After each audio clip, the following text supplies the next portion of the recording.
तो करते हैं इसी का क्वेश्चन नंबर 3 एक्सरसाइज 1.2 का।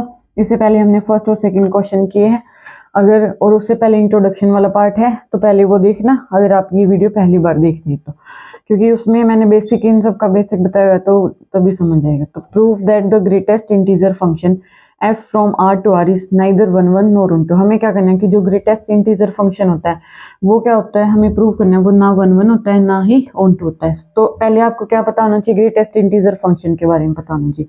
क्या होता है ग्रेटेस्ट इंटीजर फंक्शन? एक ऐसा फंक्शन होता है जैसे मान लिया हमारे पास कोई होता है x प्लस एच टाइप, ठीक है, जहां पे ये x की वैल्यू 0 और 1 के बीच में होती है।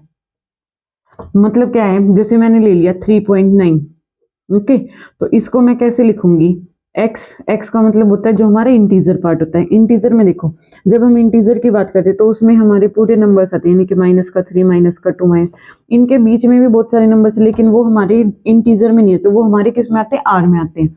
तो अब जब हम इंटीजर में काम करेंगे तो यहाँ पे मेरे को ऐसे लिखना है कि जो x है ये हमारा क्या होता है, इंटीजर पार्ट होता है। कौन सा पार्ट होता है, इंटीजर। और जो फ्रैक्शनल पार्ट होता है वो हमारा h में आ जाता है। तो अब मेरे को इसको ऐसे लिखना है x प्लस एच की फॉर्म में, सच दैट जो ये हमारा फर्स्ट वाला जो एलिमेंट है x है वो इंटीजर है। तो इसमें इंटीजर क्या है, 3 है। जब मैं 3 में 0.9 ऐड कर देती हूँ तो हमारा ये वाला फंक्शन बन जाएगा।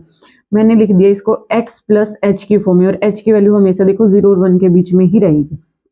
कोई भी एग्जाम्पल ले सकते हो आप, जैसे 4.2 है, ठीक है, इसको अगर हमें लिखना है इस फॉर्म में तो वो क्या आएगा, 4 प्लस 0.2, ठीक है। जब हम इसका ग्रेटेस्ट इंटीजर फंक्शन लेते हैं, मान लिया हमें 4.2 का निकालना है, तो जो हमारा इंटीजर वाला पार्ट होता है वो इसका आंसर आ जाता है।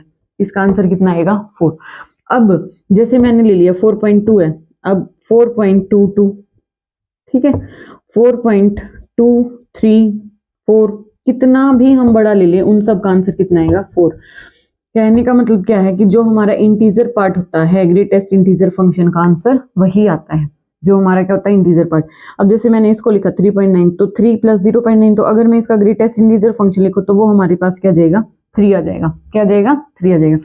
ग्रेटेस्ट इंटीजर फंक्शन को तो हम ऐसे लिखते हैं और जो आंसर होता है वो डायरेक्ट x, ऐसा, ठीक है। इन दोनों में डिफरेंस है, कहीं ये सोचो ये भी x लिखा हुआ है, ये क्या है, ग्रेटेस्ट इंटीजर ऑफ x, और उसका आंसर ये है कि हमारा क्या होता है, मतलब x का जो इंटीजर पार्ट होता है, कौन सा, इंटीजर, ठीक है। मैंने ये आपको लिख के दिखा दिया। तो ये हमारा क्या होता है, ग्रेटेस्ट इंटीजर फंक्शन। आई होप आपको समझ आ गया होगा।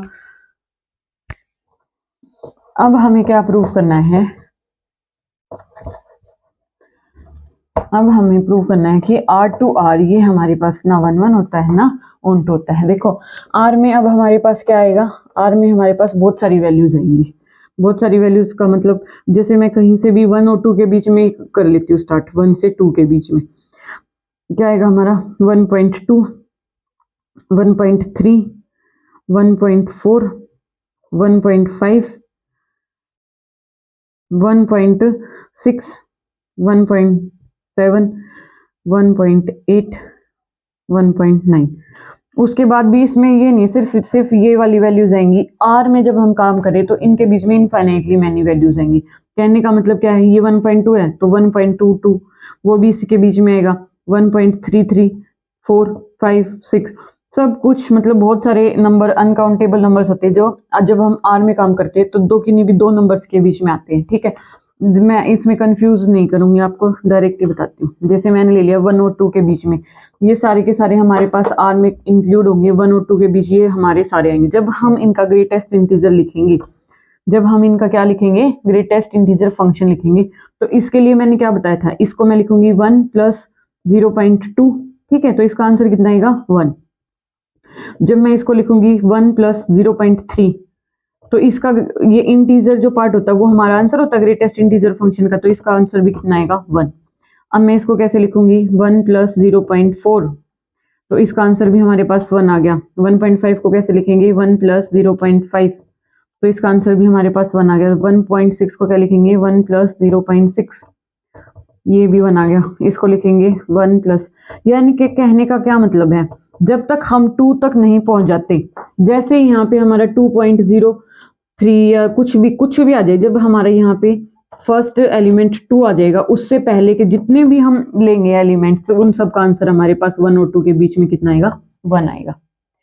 आई बात समझ में? तो इसको हम लिखेंगे कैसे, जैसे मान लिया हमारे पास ये डोमेन है, ये हमारी कोडोमेन है, यहाँ पे मैंने लिख लिया 1/2, 1.3, 1.4, ठीक है, यहाँ पे 1 2 3 4, 1.5, 1.6 अप टू 100, ठीक है, 1.2 की इमेज, 1.3 की इमेज, 1.4 की इमेज, 1.5 की, 1.6 की, अप टू 100, जब तक हम 2 पे नहीं पहुंच पाते उससे पहले। तो ये कौन सी फॉर्म दिख रही है, फिर से मैनी वन वाली है ना, कि मैनी बहुत सारे एलिमेंट्स एक पे जा रहे हैं, तो इसका मतलब क्या हो जाएगा, नॉट 1 1, ठीक है। यहाँ से भी देख रहे हो बहुत सारे एलिमेंट्स की हमारे पास इमेज कितनी आ रही है, इसकी भी 1, इसकी भी 1, इसकी भी 1। ऐसे ही जब मैं 2 और 3 के बीच में काम करती हूँ, तो जब तक मैं 2 से स्टार्ट करूंगी, 2.1, 2.2, 2.3 अप टू 2.9 तक पहुंच जाऊंगी, उन सब केसेस में मेरा आंसर कितना आएगा, 2 आएगा। कितना आएगा, 2 आएगा, ठीक है। तो ये कहने का मतलब यही है कि बहुत सारे एलिमेंट्स की इमेजेस हमारे पास 1 ही आएगी। इसमें हमेशा ग्रेटेस्ट इंटीजर फंक्शन में वैल्यू हमारी क्या आती है, ऑलवेज इंटीजर। क्या आती है, ऑलवेज इंटीजर हमारा आंसर आता है। तो इसलिए ये क्या हो गया हमारा, नोट 1 1, क्या हो गया हमारे पास, नोट 1 1। ओके, अब ऑन टू के लिए, ऑन टू के लिए तो हमें दिख ही रहा है, मैं इसी को बड़ा करके लिखती हूँ, एक सेकेंड। फॉर ऑन टू के लिए हम क्या करेंगे, जब मैंने यहाँ पे 1.2, 1.3 लिया, 1.4 लिया, 1.5, 1.6, 1.7, यहाँ मैं 1 से स्टार्ट करूँ, ओके, 1.8, 1.9 और यहाँ पे ले लिया मैंने 2, ये हमारा क्या हो गया, डोमेन। अब मैं कोडोमेन लिख रही हूँ सेम, 1, 1.2, 1.3, 1.4, 1.5, 1.6, 1.7, 1.8, 1.9 और हमारे पास क्या है, 2। जब हम क्या करेंगे, डोमेन के एलिमेंट्स का 1 का ग्रेटेस्ट इंटीजर 1, 1.2 का ग्रेटेस्ट इंटीजर फंक्शन 1, 1.3 का greatest integer function 1, so on. यानी कि 1 की इमेज आएगी हमारे पास 1, 1.2 की भी 1, 1.3 की भी, 1.4 की, 5 की, 6, 7, 8 और 9। जब हमारे पास जैसे ही हम 2.0 समथिंग में पहुंच जाएंगे, तभी हमारा आंसर कितना आ जाएगा, 2। या फिर सिर्फ 2 लिखेंगे, 2 का ग्रेटेस्ट इंटीजर फंक्शन भी कितना होता है, 2, तो 2 की इमेज कितनी आ जाएगी, 2। अब यहाँ पे देखो इतने सारे एलिमेंट्स हैं, ये कभी भी किसी एलिमेंट की इमेज नहीं बनेंगे, क्योंकि इधर जो पॉइंट्स वाली वैल्यू है इन सब के लिए जो हमारा आंसर आएगा वो हमेशा क्या आएगा, एक इंटीजर। तो जो बीच में नॉन इंटीजर वैल्यू, ये नॉन इंटीजर वैल्यू है, ये रहेगी, इनकी कभी भी कोई भी प्री इमेज एग्जिस्ट नहीं करेगी। No pre image exist for non integer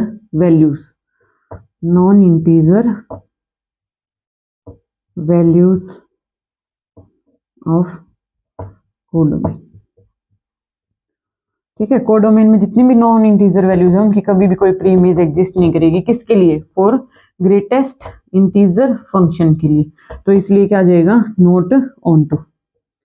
I hope आपको ये अच्छे से समझ आ गया। सबसे पहले आपको ग्रेटेस्ट इंटीजर फंक्शन की डेफिनेशन पता होनी चाहिए कि वो होता क्या है।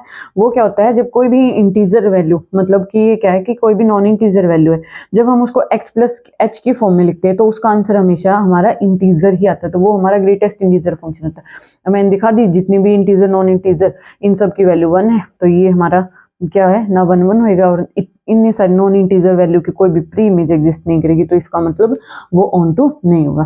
तो ये ना 1 1 होता है ना ऑन टू होता है, ओके। तो आई होप आपको समझ आ गया होगा।